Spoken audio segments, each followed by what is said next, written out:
सो hey guys, मेरे पास एक query आई थी जिसमें ये पूछा गया था कि मैम, हम जो है टीजीटी नेचुरल साइंस की तैयारी कर रहे हैं, तो क्या हम साथ में यूपीएससी की प्रिपरेशन कर सकते हैं इन केस हमारा एग्जाम क्लियर हो जाता है? तो आप वर्कलोड के बारे में बात कीजिए। तो इसी वीडियो में उसी वर्कलोड के बारे में बात करूँगी। देखिए, डी डीओई के अंडर जो स्कूल्स हैं वो 3 शिफ्ट में चलते हैं। एक होता है मॉर्निंग शिफ्ट, दूसरा होता है जनरल शिफ्ट और तीसरा होता है इवनिंग शिफ्ट। इनकी टाइमिंग से बता देती हूँ। जो जनरल शिफ्ट वाले स्कूल्स होते हैं उनकी टाइमिंग्स होती है सुबह 8 बजे से ढाई बजे तक। बच्चों की टाइमिंग्स होती है 8 से 2, और टीचर्स जो है एक्स्ट्रा हाफ एन आवर जो है स्टे करते हैं। बात करते हैं जो हमारे मॉर्निंग शिफ्ट स्कूल्स हैं, उनकी टाइमिंग्स होती हैं 7 से 1 पीएम, और you can say 6:45 to 1 PM. ये बात करें समर टाइमिंग्स। बात करते हैं विंटर टाइमिंग्स की, तो उसकी टाइमिंग्स हो जाती है 7:30 से 1:10 तक। अब बात करते हैं इवनिंग शिफ्ट स्कूल्स की, तो उनकी टाइमिंग होती है समर के अंदर 12:30 से 6:30 तक, और जो विंटर के अंदर टाइमिंग्स हो जाती है वो है 12:30 से 6:10 तक। ये है टाइमिंग्स जो कि हमारे स्कूल्स जिस शिफ्ट में चल रहे हैं।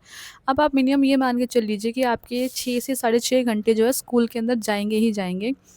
और ये साढ़े 6 घंटे कब चले जाएँगे आपको पता भी नहीं चलेगा कि कैसे फर्स्ट पीरियड से जो है 8 पीरियड हो गया है, क्योंकि इतना ज़्यादा वर्कलोड तो देखो होता है। आप ये मान के चलिए कि अगर डिजिटल नेचुरल साइंस कोई भी सब्जेक्ट आप ले रहे हैं, तो डीओई के अंदर वर्कलोड है। अगर आप अच्छा काम करना चाहते हैं तो वर्कलोड है। अब वर्कलोड किस चीज़ का होगा? और कभी-कभी तो ऐसा भी हो जाता है कि आप जो है स्कूल के बाद भी कि ये फॉर्म भरना है, ये करना है, लेकिन वो कभी-कभी होता है। लेकिन for you will be quite busy for that that particular 6 and half hours. उसमें आपके पास टाइम नहीं हो कि आप किताब खोल के अपने आप पढ़ लें, ठीक है?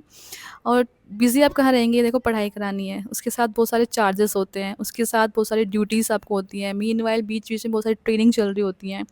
फिर डायरी आपको लिखनी होती है, आपको पूरा प्लान करना होता है आपका एक क्वार्टरली कि क्या पढ़ाओगे, क्या नहीं पढ़ाओगे। साइंस है तो आपको स्टूडेंट्स के लिए कि प्लान करना पड़ेगा।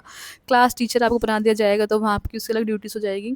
तो साढ़े 6 घंटे आपके कब जाएँगे आपको नहीं पता चलेगा बिल्कुल भी। लेकिन हाँ, ये है कि स्कूल से जाने के बाद you will get enough, like अगर आप सिंसियरली पढ़ाई करना चाहते हैं, हम सिंसियर तैयारी करना चाहते हैं, तो आपके पास आई थिंक जो है 4 से 5 घंटे आप आराम से मैनेज कर पाओगे। जाने के बाद आप, अगर आप जनरल शिफ्ट स्कूल भी आपका असाइन होता है, जिसमें हम बात कर लेते हैं कि आप ढाई बजे स्कूल से फ्री हुए, साढ़े 3 साढ़े 4 तक आप किए, 5 तक आपने रेस्ट भी कर लिया। उसके बाद भी will still have 3 to 4 hours जिसमें आप आराम से पढ़ाई कर सकते हैं।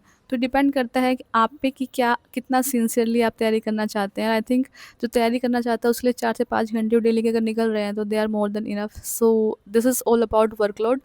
तो बट आई विल सजेस्ट कि जस्ट गो फॉर इट। आप जॉब भी कर सकते हैं और आप तैयारी भी कर सकते हैं, सब डिपेंड करता है कि आपकी शिद्दत कितनी है। So thank you so much.